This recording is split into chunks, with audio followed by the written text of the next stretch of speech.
Action पे जो है सवाल खड़े कर रहे हैं? देखिए, मेरा मानना है कि पूरे देश में रेफरेंडम करा लीजिए, ओपिनियन ले लीजिए लोगों का। क्या अपनी जायदाद के लिए मांग कर रहे थे संसद में खड़े होकर के, चाहे लोकसभा या राज्यसभा हो।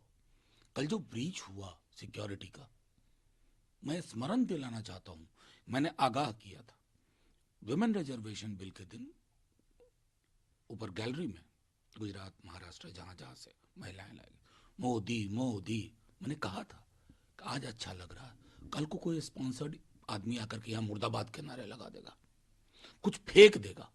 और देखिए, दुर्भाग्य से वो हुआ। इसको मैं सिर्फ संसद में सुरक्षा चूक नहीं मानता हूं, कहीं ना कहीं ये संदेश भी जा रहा है ना कि इनके हाथों में देश की संसद महफूज नहीं है, तो देश के बारे में हम क्या कहें।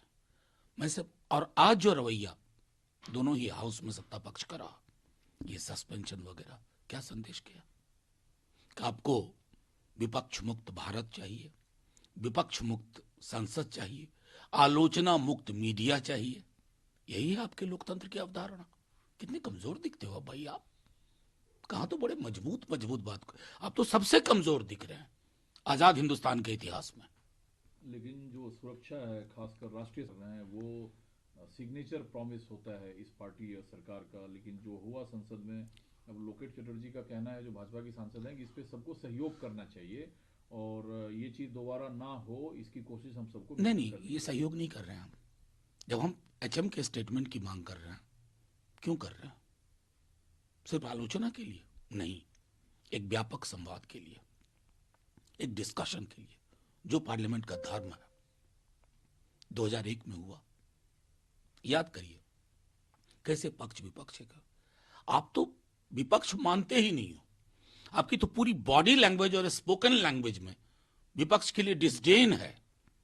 आप उपहास के भाव से देखते हो। ऐसे संसदीय लोकतंत्र नहीं चलता। थोड़ा ज्ञान आपको कहीं से भी मिले, ले लेना चाहिए। लेकिन सर, एक सवाल इसमें और, जिस संसद भवन की चारों तरफ सुरक्षा, मैं इस पर कुछ बोलना नहीं चाहूंगा क्योंकि बहुत गंभीर मसला है। लेकिन मैंने एक चीज कही थी, आप लोगों के आर्काइव में भी होगा, जब हम लोग पुरानी से नई में आए थे ना, हमने कहा था कि सिक्योरिटी पॉइंट ऑफ व्यू से भी नई वल्नरेबल दिखती है। पुरानी में 2001 में जो हुआ, उसके पीछे उसके आगे वो वल्नरेबिलिटी नहीं थी उस बिल्डिंग की। इस बिल्डिंग के बारे में किसी को कुछ नहीं पता, एग्जिट प्लान क्या है, आग लग जाए तो कैसे भागे, किसी की कोई ट्रेनिंग नहीं हुई। अरे पानी के लिए मैं आपको आज का एक उदाहरण देता हूं। एक सदस्य हमसे पूछ रहे हैं कि पानी कहां पिएंगे, गर्म पानी या ठंडा पानी, कोई आइडिया नहीं। आपको बस एक इमारत बना करके अपना नाम दर्ज करना था, क्योंकि आपको सिर्फ उसी में दिलचस्पी है। वो इमारत कैसी बनी, उसकी हाइट क्या है, गैलरी की, इन सब पर कोई चर्चा नहीं हुई। ये सिक्योरिटी लैब्स कहीं ना कहीं बिल्डिंग के स्ट्रक्चरल डिजाइन में भी है, और इसको स्वीकार करने में कोई दिक्कत नहीं है। लेकिन इस बीच अब कृष्ण जन्मभूमि मामले को लेकर वकील ने कहा है कि इलाहाबाद हाईकोर्ट ने आवेदन को स्वीकार किया है और जो पुरानी मांग थी उसके हिसाब से अब जो है इसकी एएसआई सर्वे का काम। देखिए, मैं तो सीधे मानता हूं कि इस देश की संसद ने एक एक्ट पास किया था 91 में, प्लेसेस ऑफ वर्शिप एक्ट। पता नहीं जुडिशियरी क्या कर रही है। उस एक्ट का कोई मतलब रह गया क्या?